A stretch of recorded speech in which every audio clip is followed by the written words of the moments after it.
Hello friends, welcome to civil Koli YouTube channel. दोस्तों, आज बात करेंगे हमने न्यूमेरिकल कर लिए और हमने सॉइल में पढ़ रहे हैं परमिएबिलिटी के बारे में, डार्सी लॉ के बारे में बात कर लिए हमने। आज हम बात करेंगे मॉडिफाइड डार्सी लॉ। एक तो आपका डार्सी लॉ है Q is equal to KIA, मतलब किया।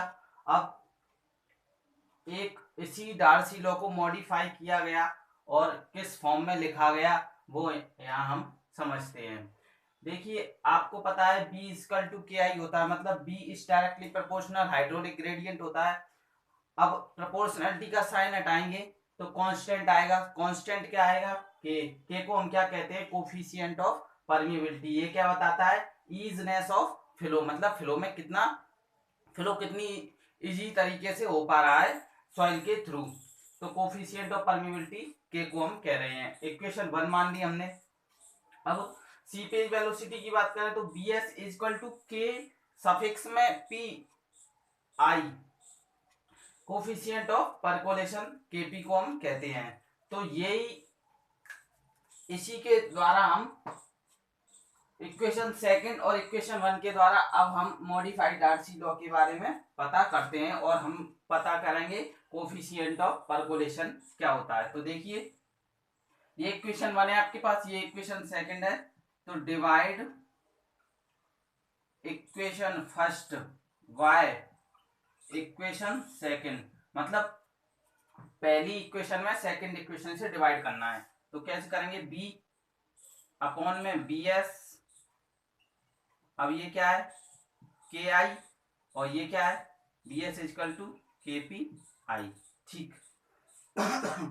हमें पता है, क्या पता है कि जो सीपेज वेलोसिटी है इक्वल टू होती है डिस्चार्ज वेलोसिटी अपन पोरोसिटी। तो यहां से पोरोसिटी निकालें, यहां से ये निकालेंगे b अपॉन बी एस। तो b अपॉन बी एस ये आ गया पोरोसिटी के बराबर।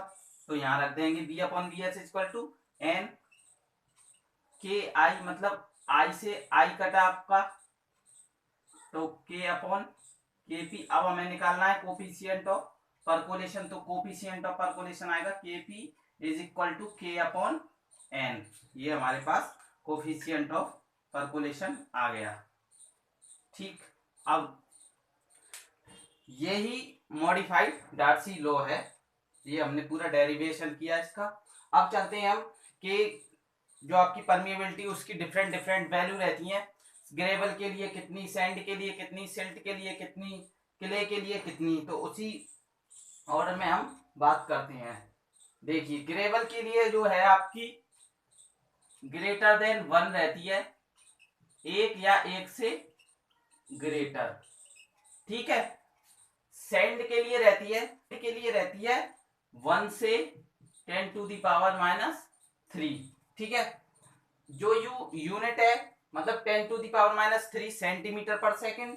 1 centimetre per second, centimetre per second हम यूनिट लिखते हैं कोफिशिएंट ऑफ परमिएबिलिटी की, के की। सिल्ट के लिए क्या रहती है के की वैल्यू? तो सिल्ट के लिए रहती है 10 टू दी पावर माइनस 3 से 10 टू दी पावर माइनस 7।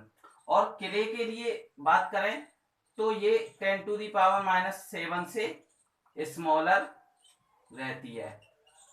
ठीक है दोस्तों, ये डिफरेंट डिफरेंट वैल्यू ये एग्जाम्स में पूछते हैं कि सैंड के लिए के की वैल्यू कितने से कितने के बीच में लाई करती है, ग्रेवल के लिए कितने से कितने के बीच में लाई करती है। तो आप ये टेबल आसानी से याद कर सकते हैं। कैसे?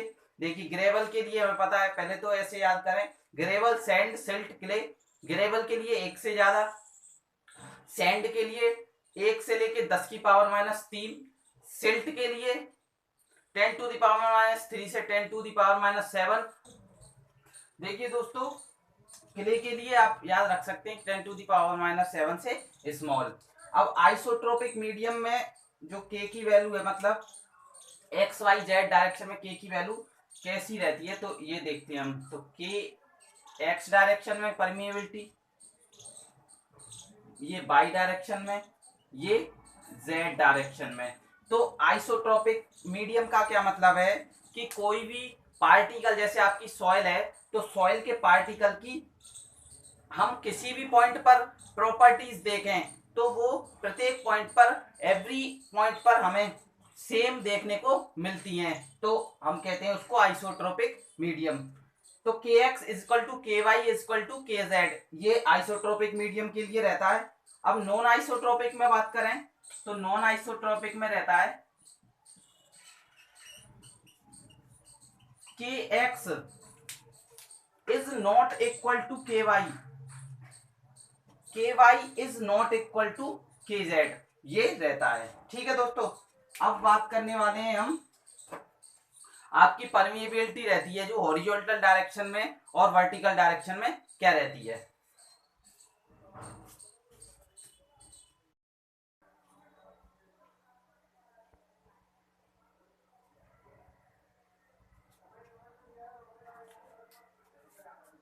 आइए दोस्तों, अब बात करेंगे हम permeability of soil horizontal direction में जब फ्लो हो रहा हो और वर्टिकल डायरेक्शन में आपका जब फ्लो हो रहा हो। तो देखिए, ये आपका सॉइल एक स्ट्रेटा मान लीजिए आप, यहाँ पर देख सकते हैं पैरेलल टू वेडिंग प्लेन। जब वेडिंग प्लेन के फ्लो हॉरिजॉन्टल हो रहा है, मतलब हॉरिजॉन्टल फ्लो को हम कहेंगे पैरेलल टू वेडिंग प्लेन।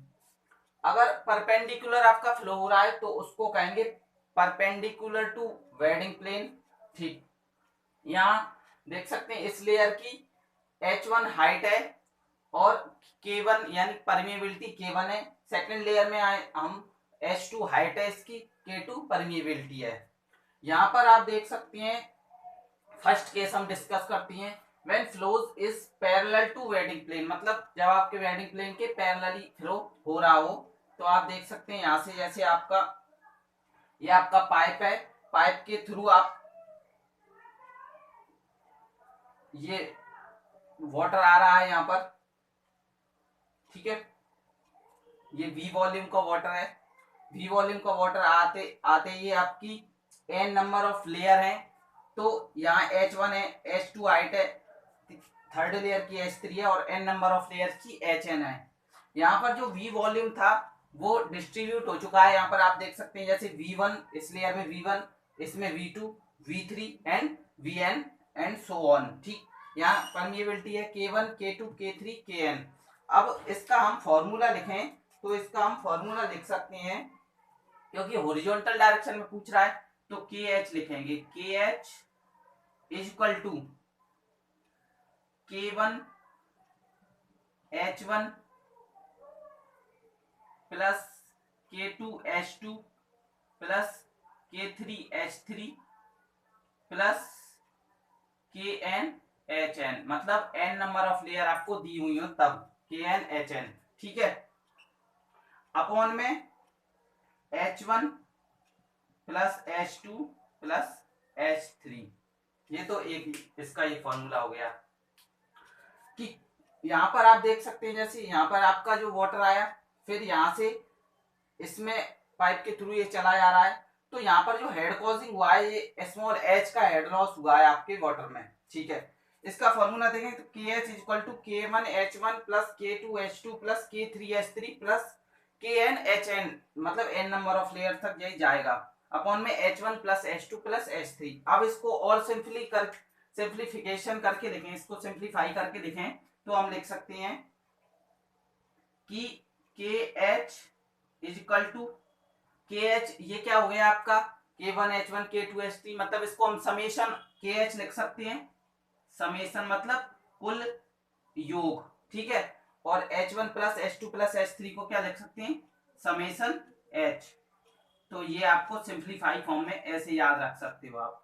ठीक है, KH हम लिख सकते हैं, मतलब ये KX डायरेक्शन में भी होगा फ्लो, ये KY डायरेक्शन भी होगा। तो KH इक्वल टू KX और KY के लिए हमसे पूछे तो हम लगाएंगे sigma KH upon sigma H। वहीं पे हम बात करें जब आपका फ्लो परपेंडिकुलर हो रहा हो वेडिंग प्लेन के, देखिए यहाँ V वॉल्यूम का वाटर आया पाइप के थ्रू, H हाइट है आपकी टोटल सॉइल सैंपल की, जैसे आपने अपलिफ्ट प्रेशर दिया वाटर से, तो देखिए जो V वॉल्यूम है वो सेम जाने वाला है, क्योंकि अपलिफ्ट है, प्रेशर अपवर्ड ऊपर की तरफ हो रहा है। यहाँ लेयर की हाइट देख सकते हैं H1 H2 H3 HN और परमिएबिलिटी आपको दी है K1 K2 K3।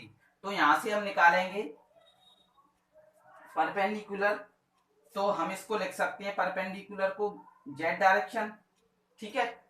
अब इसका फॉर्मूला कैसे लिखेंगे हम, देखिए फॉर्मूला हम ऐसे लिखते हैं कि K z equal to H one plus H two plus H three plus H n, ठीक है, अपॉन में H one upon K one, H two upon K two, H three upon K three and K H n upon K n. ये इसका formula हम लिखते हैं जब हमसे न्यूमेरिकल पूछे H one I D O में। अभी हम डिस्कस करेंगे इसका, फिलहाल यहाँ के समझिए फॉर्मूला पहले। तो इसको भी सिंप्लीफाई फॉर्म में हम कैसे लिख सकते हैं, देखिए इसको सिंप्लीफाई फॉर्म में ऐसे लिख सकते हैं हम, K z is equal to H one, ये क्या है समेसन एच है, और नीचे क्या है समेसन एच अपॉन के, समेसन एच अपॉन के, ये पूरे पे समेसन आएगा, ठीक है। ऐसे हम इस फॉर्मूले को लिख सकते हैं सिंप्लीफाई फॉर्म में। आई होप दोस्तों ये समझ में आया होगा। अब हम इसका न्यूमेरिकल डिस्कस कर लेते हैं।